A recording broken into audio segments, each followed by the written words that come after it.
Aristóteles, además del intelecto posible, pone el intelecto agente. El intelecto agente es algo del alma, y aquí estamos en uno de los descubrimientos principales de la filosofía de Aristóteles.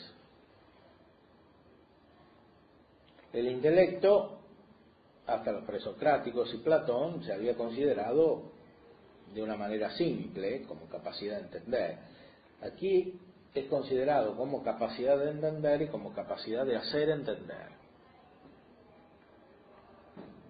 La teoría del intelecto agente y del intelecto posible, como distintos y complementarios, en Aristóteles surge de su doctrina acerca de Dios como entendimiento.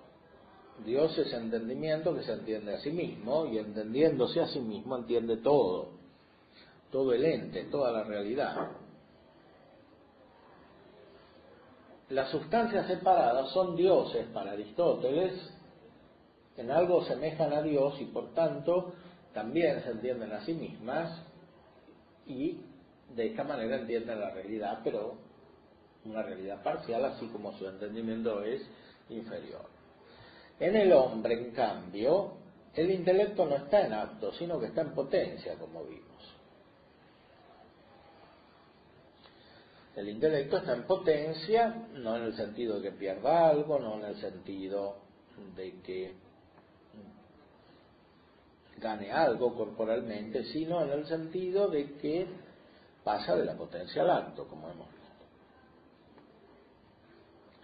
El filósofo dice en el tercer libro de Ánima que, como en toda naturaleza, así también en el alma hay algo por lo cual se hace todo y algo por lo cual todo es hecho. Y por eso hay que poner un intelecto agente. O sea, en la naturaleza hay un principio activo y un principio pasivo. En toda la naturaleza,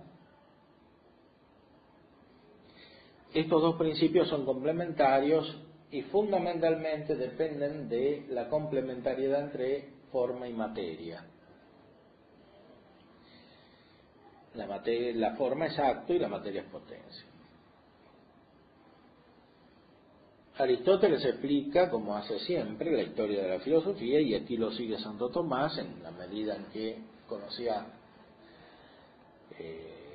Aristóteles y a través de Aristóteles Platón y la historia de la filosofía griega anterior. Hay que decir que según la opinión de Platón, ninguna necesidad había de poner intelecto agente para hacer inteligibles a partir, acá el texto sea corrido, no se lee. No había ninguna necesidad de poner el intelecto agente para hacerlos inteligibles en acto, porque los inteligibles ya estaban en acto en Platón. Dijo Platón que las formas de las cosas naturales subsisten sin materia y por consiguiente ellas son inteligibles, porque como ya vimos, algo es inteligible en acto porque es inmaterial. Y a esta las llamaba especies o ideas, por cuya participación decía que también la materia corporal se forma, para que los individuos naturalmente se constituyan en sus propios géneros y especies. Y nuestros intelectos, para que de los géneros y especies reciban la ciencia de las cosas.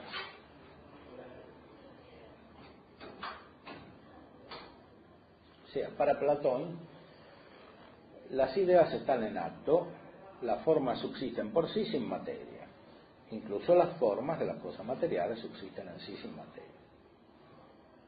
Están en acto, son inmateriales. el intelecto las capta directamente, por tanto. Pero, dado que Aristóteles no afirmó que las formas de las cosas naturales subsisten sin materia, las formas que existen en la materia no son inteligibles en acto.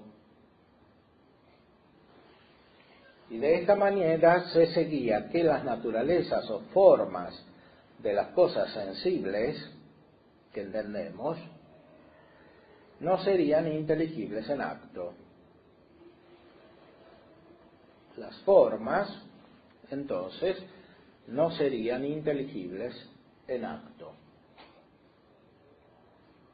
Pues nada pasa de la potencia al acto sino por algún ente que está en acto.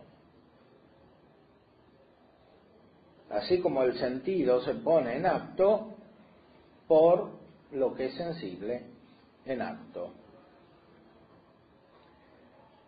El gato, la piedra, el árbol no son inteligibles en acto. Los que realmente existen en la materia no son inteligibles en acto.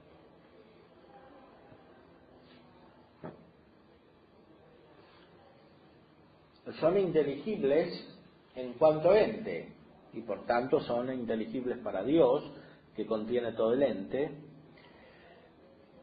pero no son inteligibles para el intelecto humano, que no capta el ente como ente directamente, sino por un acto especial, sino que capta el ente como forma, es decir, como ente participado, y la forma no está en acto proporcionado al intelecto en las cosas materiales.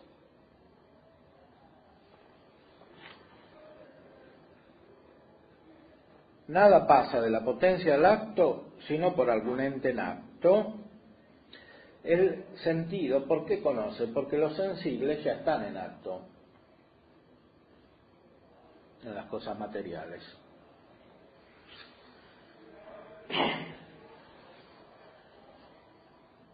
Había que poner entonces alguna virtud por parte del intelecto que hiciera a los inteligibles en acto por la abstracción de las especies de las condiciones materiales.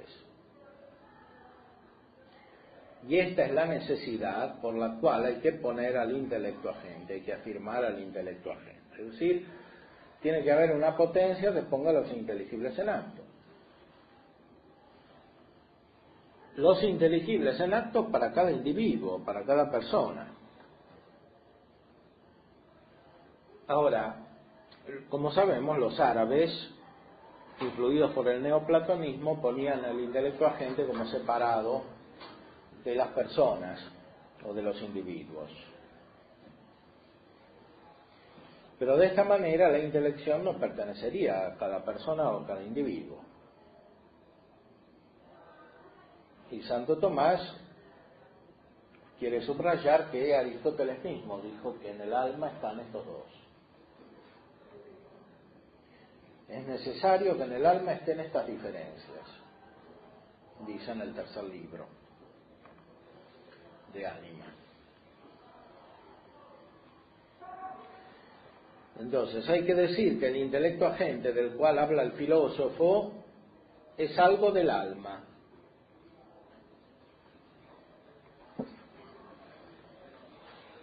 Para cuya evidencia hay que considerar que por encima del alma intelectiva humana hay que poner algún intelecto superior por el cual el alma obtenga la virtud intelectual. Siempre lo que participa de algo y lo que es móvil y lo que es imperfecto preexige antes algo que sea por esencia suya tal. Esto es el principio de la participación. Lo que es imperfecto preexige algo que sea por esencia suya tal. Es decir, la blancura imperfecta preexige la blancura perfecta, el bien imperfecto preexige el bien perfecto. Y esto es inmóvil y perfecto. Inmóvil en el sentido que no se altera, no padece, como dijimos antes. El alma humana intelectiva se dice tal por participación de la virtud intelectual, cuyo signo es que no toda ella es intelectiva, sino según alguna parte suya. Llega a la inteligencia de la verdad con un cierto discurso y movimiento, arguyendo, es decir, razonando. Tiene una inteligencia imperfecta además, porque no entiende todas las cosas y porque las cosas que entiende las alcanza yendo de la potencia al acto. Y por eso tiene que haber algún intelecto más alto por el cual el alma sea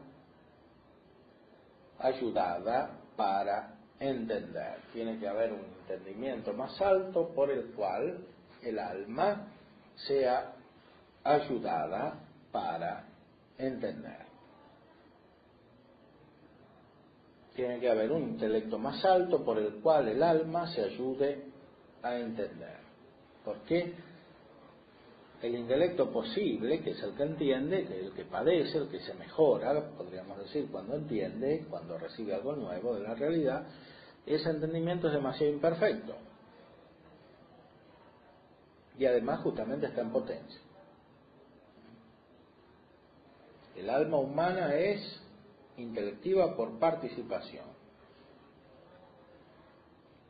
Dijeron algunos que este intelecto, según la sustancia separado, es el intelecto agente, que, como ilustrando los fantasmas, hace que sean inteligibles en acto. Pero dado que haya un tal intelecto, agente separado, sin embargo, es necesario poner en la misma alma humana alguna virtud participada de ese intelecto, por la cual el alma humana hace los inteligibles en acto. O sea, si uno afirma que hay un intelecto agente separado, que se puede identificar con Dios, sin embargo, es necesario que en la misma alma haya algo que hace entender. Y esto es lo que llamamos entendimiento agente. Así como en las otras cosas naturales perfectas, además de las causas universales agentes, están las propias virtudes infundidas a las cosas singulares perfectas, derivadas desde los agentes universales, pues no solamente el sol genera al hombre, sino que está en el hombre la virtud generativa del hombre, y del mismo modo en los otros animales perfectos. Bueno, esto es un ejemplo de la biología y de la física medieval. O sea, el sol generaba todos los vivientes. Pero el hombre, sin embargo, tenía también una fuerza generativa. De la misma manera hay que decir que aunque haya un intelecto superior separado, que es Dios, porque Aristóteles dijo que Dios es intelecto, de intelecto, sin embargo tiene que haber una fuerza en el mismo hombre para entender. Porque todo deriva de la misma naturaleza del intelecto que está en Dios. Así como el ser deriva de él.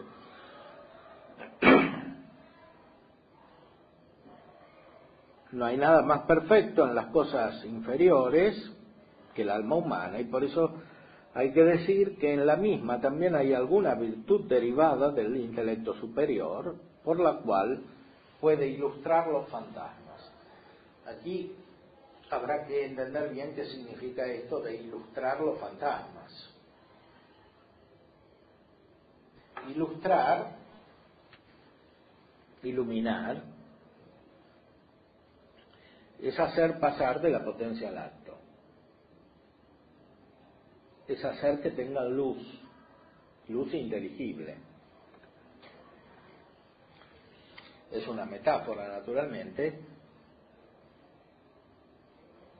Esto, dice Santo Tomás, lo conocemos por experimento, por experiencia. Cuando percibimos que abstraemos las formas universales de las condiciones particulares, lo cual es hacer las cosas inteligibles en acto. Ninguna acción conviene a alguna cosa sino por algún principio formalmente inherente a ella, como se dijo cuando se trató del intelecto agente, del intelecto posible. Y por eso es necesario que la virtud, que es principio de esta acción, sea algo en el alma. O sea, la acción es como un derivado inmediato del acto, que es lo que constituye cualquier cosa, a través de la potencia activa. Nosotros tenemos experiencia de que entendemos a partir de las imágenes o fantasmas. Hay alguna acción que hacemos nosotros, no es algo que nos viene de afuera. Y por eso, dice, Aristóteles comparó el intelecto agente a la luz, que es algo recibido en el aire. Y Platón, el intelecto separado que imprime en nuestras almas, lo comparó al sol. Como dice Temistio en el comentario al tercer libro de Ánima. Es siempre un conocimiento indirecto de Platón, a través de un comentador de Aristóteles. Para Platón, el intelecto que hace entender es el sol. Bueno, eso nosotros sabemos, está en la República.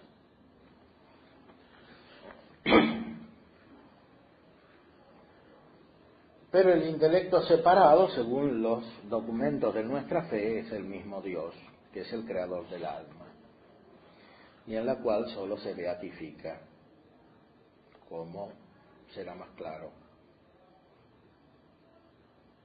Y por lo tanto, desde él el alma humana participa la luz intelectual, como se dice en el Salmo 4, está sellada sobre nosotros la luz de tu rostro, Señor. Está sellada sobre nosotros la luz de tu rostro, Señor.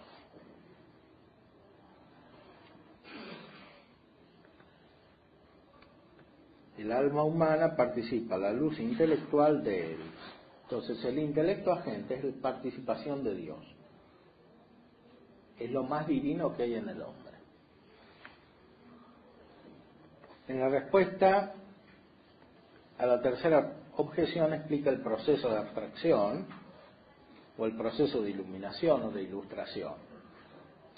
Si el intelecto agente se comparara o se compara con el intelecto posible,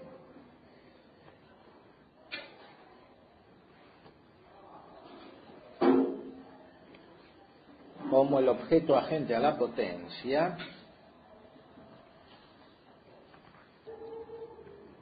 y como lo visible en acto a lo visto, se seguiría que entenderíamos inmediatamente todas las cosas,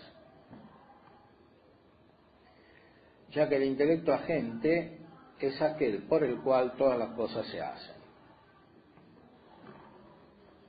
Ahora bien, el intelecto agente no es objeto,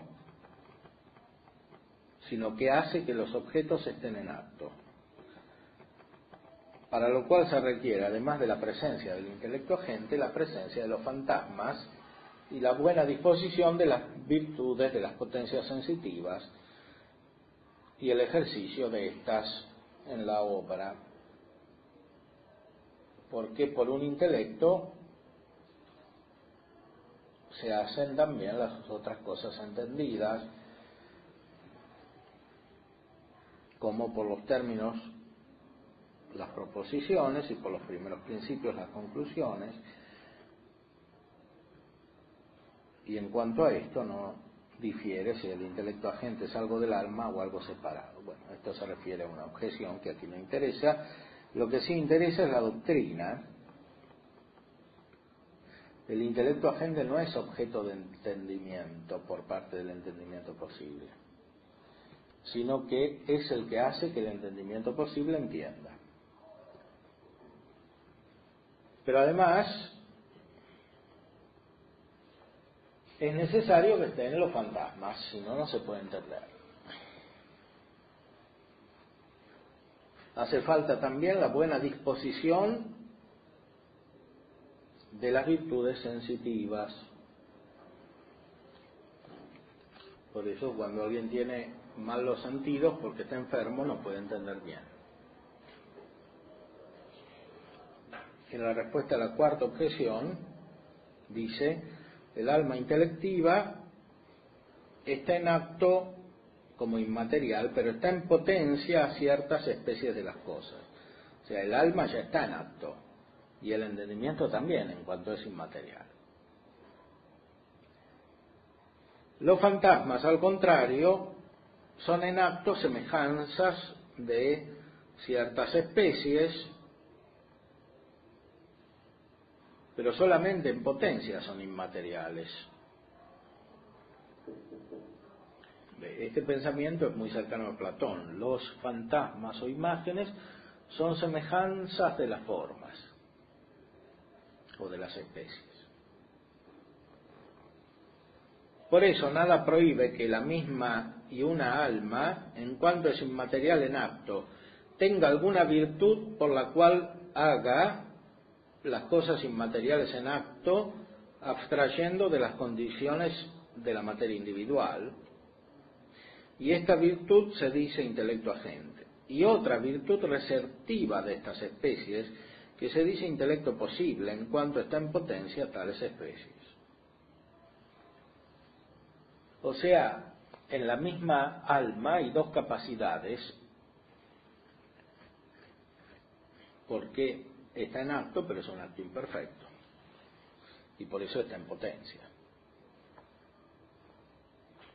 Bueno, y después sigue con la doctrina acerca de que el intelecto agente está en cada persona, no es uno en todas las personas, como en parte hemos visto, pero eso lo vamos a analizar más adelante.